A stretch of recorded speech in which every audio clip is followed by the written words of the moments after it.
Discovery and Awakening. Commander Eliza Reeves stood at the viewport of the deep-sea research vessel Poseidon, watching the robotic submersibles return from the darkest depths of the Mariana Trench.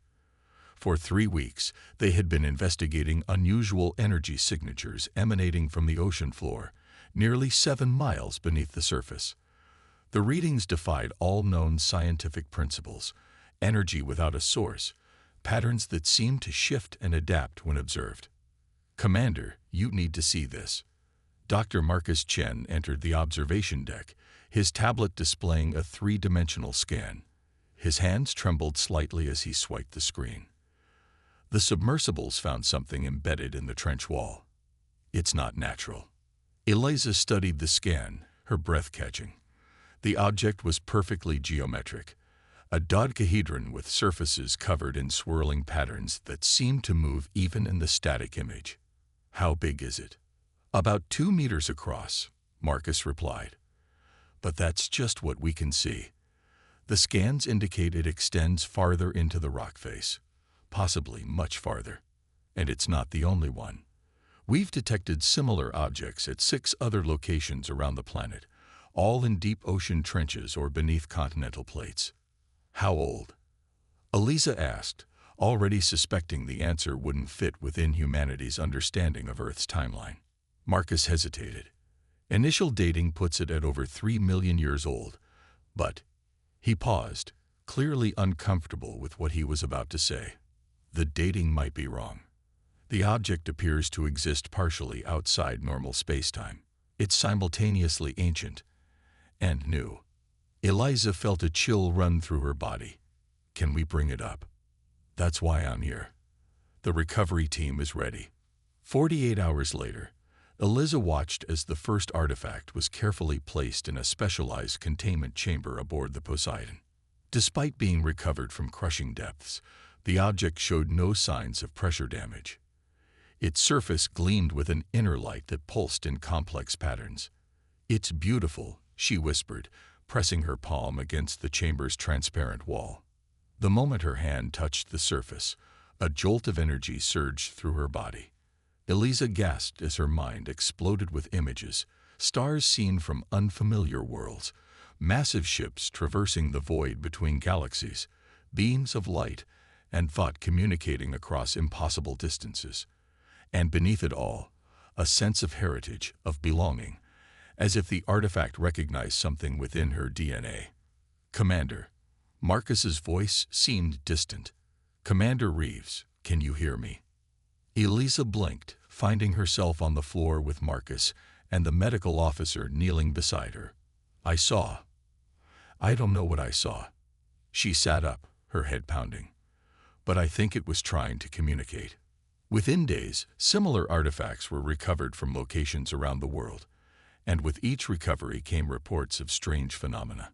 People developing unexpected abilities, from minor telekinesis to precognition. The pattern was unmistakable. Proximity to the artifacts triggered latent potential in human genetics. The United Nations hastily formed the Global Defense Initiative, a coalition of scientists, military personnel, and diplomats tasked with understanding the artifacts and preparing humanity for whatever might come next. Eliza Reeves, with her first-hand experience, was appointed operational commander. 6 months into the project, as humanity grappled with its rapidly changing capabilities, the first alien arrived. The small craft splashed down in the Pacific Ocean 200 miles from the Poseidon's position. GDI interceptors surrounded it immediately, but the lone occupant made no aggressive moves. Instead, it requested asylum and safe passage to speak with those who had awakened the keys. Vextril, as the alien called itself, resembled a tall, slender humanoid with iridescent skin that shifted colors with its emotional state. It claimed to be a chronicler, a member of a species dedicated to preserving historical knowledge across the galaxy. "Your people are in grave danger," Vextril told Eliza during their first meeting. "The Galactic Council has noticed your awakening, and they fear what you might become." "What council?" Eliza asked. "Why would they fear us? We've barely begun interstellar exploration." Vextral's skin pulsed with deep blue tones, sadness, they had learned. The Council governs most intelligent species in this sector of the galaxy. They maintain order through strict regulation of technological and biological advancement, and they have been watching Earth for a very long time. Why? Because of what you once were, what you might become again. Vextral touched a device on its wrist, projecting a holographic image of a DNA strand. Your species has been genetically modified, Commander Reeves. Modified to suppress certain capabilities that the Council deems too dangerous to permit. Dr. Chen, who had been silently observing, leaned forward. You're saying we've been deliberately held back. By whom? By the Council, millions of your years ago. They placed suppressors in your genetic code and monitoring stations throughout your solar system. The artifacts you've discovered, we call them awakening keys, were hidden by a faction that opposed the Council's actions. They believed all species should be allowed to develop naturally. Eliza thought of the visions she'd experienced. These abilities people are developing, telekinesis, telepathy, precognition, these are natural to us. They are only the beginning, Vextral said solemnly. In your original form, humans were among the most formidable consciousness wielders in the galaxy. Your ancestors could reshape reality with thought alone. That is why the Council fears your awakening. Before Eliza could ask more questions, alarms blared throughout the facility. Lieutenant Jameson burst into the room. Commander, we're detecting multiple objects entering the solar system. They're massive, and they're heading straight for Earth. How many? Eliza demanded, already moving toward the command center. 17, ma'am. And based on their energy signatures, they're similar to the monitoring stations Vextral described, just 1,000 times larger. Vextral's skin flashed pale white. Fear. Sentinel ships. The Council must have detected the activation of the keys. They're coming to ensure your species remains suppressed, or to eliminate you entirely if they cannot. In the command center, screens display the approaching vessels. Massive constructs that defied conventional design, more like moving cities than ships. The largest was nearly the size of Earth's moon. How long until they reach us? Eliza asked. At current speed, 7 days, Jameson replied. Eliza turned to Vextral. You said these abilities are just the beginning. What else can we do? How do we defend ourselves against that? She gestured to the screen. The keys must be fully activated, Vextral said. They were designed to remove the genetic suppressors completely, but the process takes time. Time we may not have. Dr. Chen had been analyzing data from the artifacts. There's something else. The artifacts aren't just removing suppressors. They are communicating. All 7 are forming a network, sharing information, and that information is spreading. Spreading how? Eliza asked. Through human consciousness itself, Chen replied. The abilities, the visions, they're symptoms of a larger awakening. The artifacts are teaching us, Commander. They're teaching humanity what it once knew. Eliza made her decision. Then we need to learn fast. Vextral, I need everything you know about these Council ships. Weaknesses, capabilities, anything. Dr. Chen, assemble everyone who's displayed advanced abilities. We need to understand what we're capable of and how to use it. As the next days passed, reports came in from around the world. The awakening was accelerating. Children born near artifact sites displayed abilities immediately.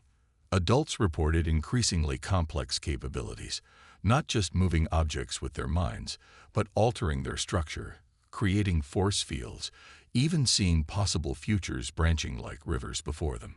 Eliza experienced her own transformation. The visions became more coherent, revealing fragments of humanity's true history. She saw her distant ancestors, beings of incredible power who had seeded primitive Earth with their essence after fleeing the Council's oppression. They hadn't abandoned their children. They had hidden them, leaving behind the keys that would one day awaken humanity's true potential. On the 6th day, with the Council ships now visible as bright stars in Earth's night sky, Eliza gathered the GDI leadership.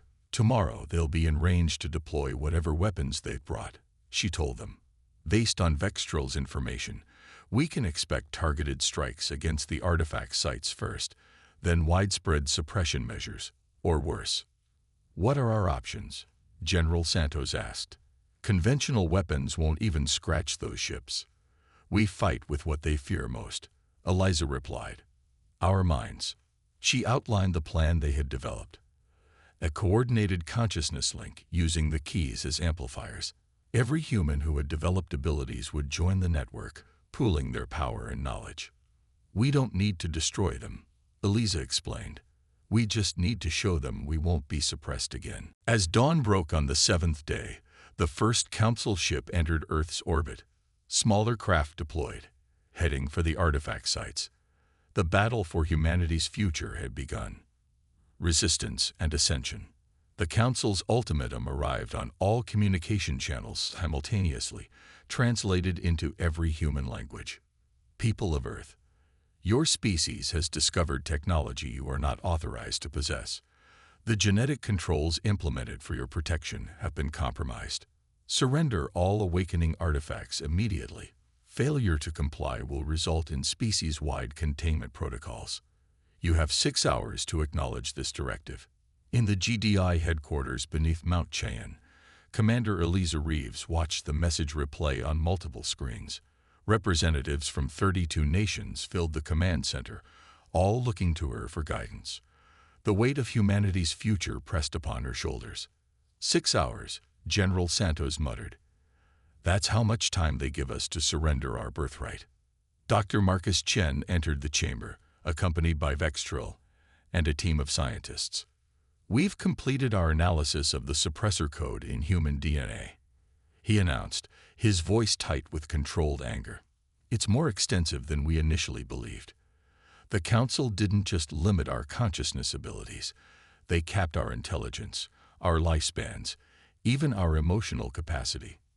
Murmurs spread through the room as Chen displayed the findings on the main screen. The suppressors are embedded in what we used to call junk DNA, portions we thought had no purpose, but they're actually switches, keeping portions of our genome dormant. Vextrol stepped forward, its skin rippling with sympathetic purple tones. This is consistent with the Council's standard procedure. They identify species with potential to rival their power and implement biological limitations while the species is still primitive. They've done this to countless civilizations. So what's our response to their ultimatum?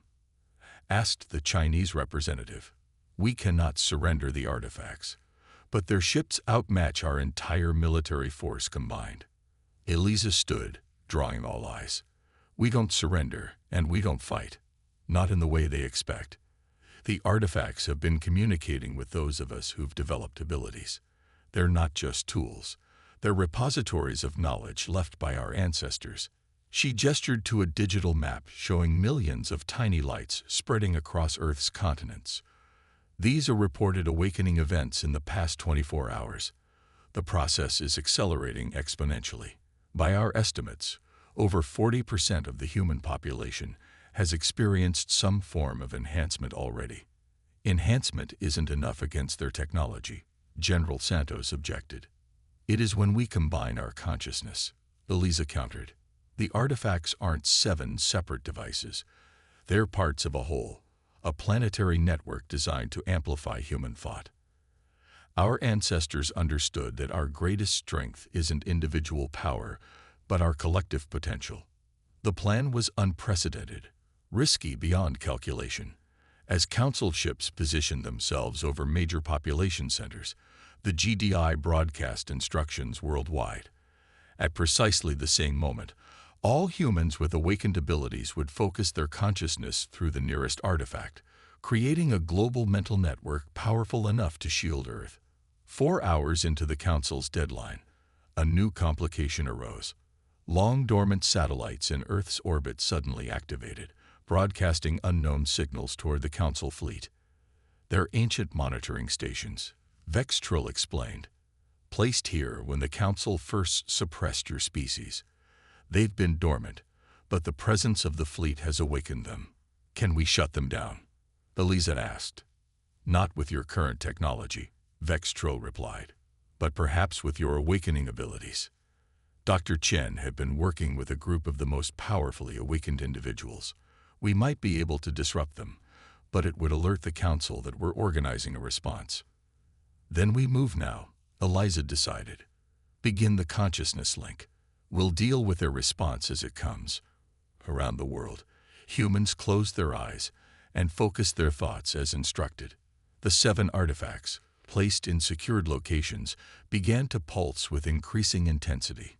In the GDI command center, Eliza joined the link, her mind expanding beyond her body as she connected with countless others.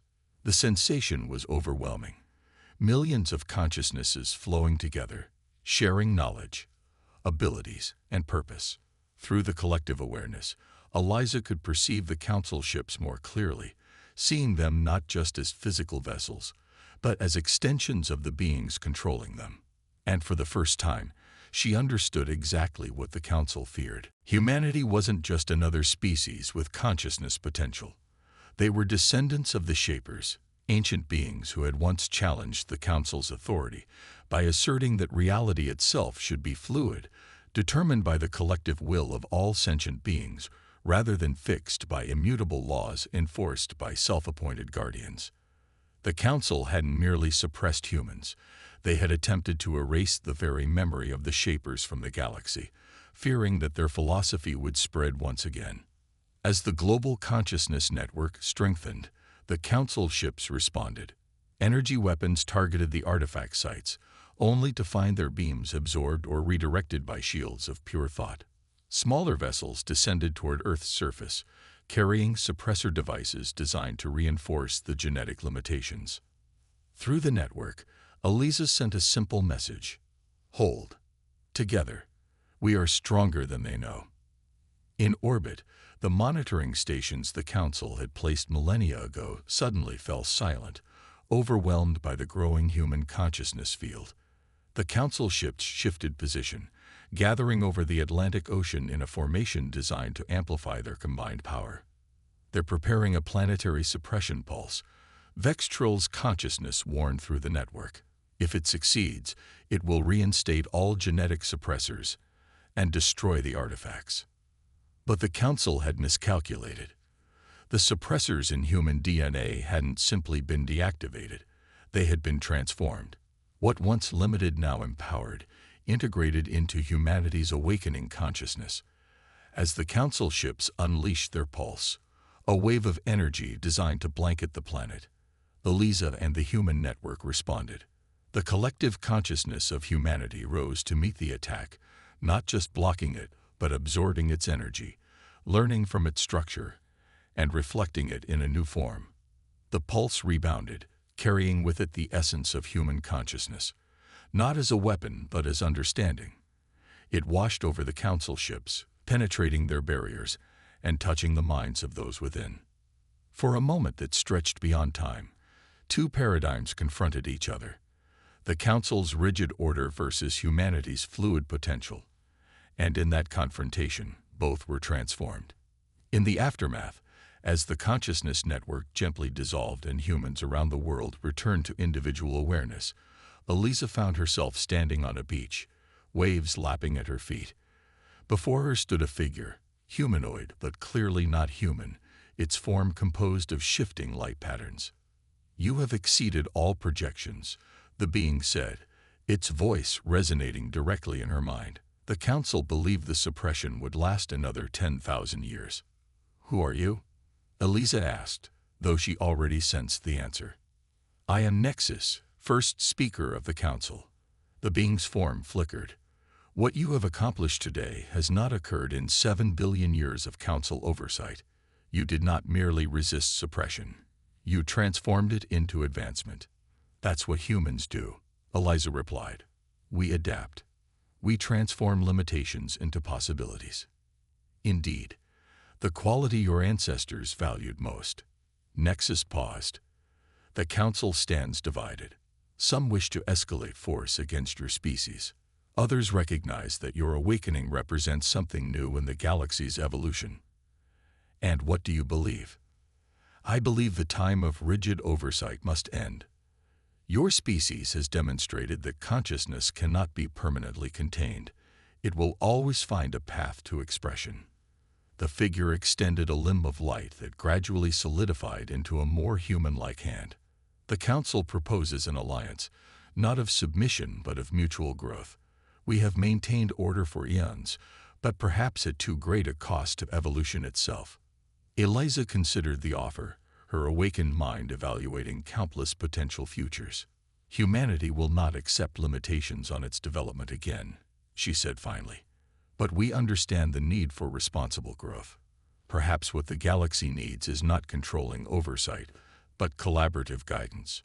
A consciousness cooperative, Nexus suggested, with humanity and the Shaper's philosophy reintegrated into galactic society.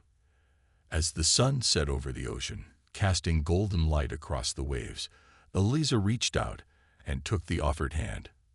In that connection, she felt the first tremors of a far greater awakening, not just for humanity, but for all conscious beings across the stars. The classified truth that the Galactic Council had feared was simple yet profound. Consciousness, once truly awakened, could never be contained again. It could only be guided, shared, and allowed to flourish in all its limitless potential. And with that understanding, humanity took its first step into a larger universe, not as conquerors or subjects, but as awakeners, carrying the torch of possibility that their ancestors had passed down through the ages, hidden in the deepest places of Earth and in the unexplored regions of human DNA. The real journey was just beginning.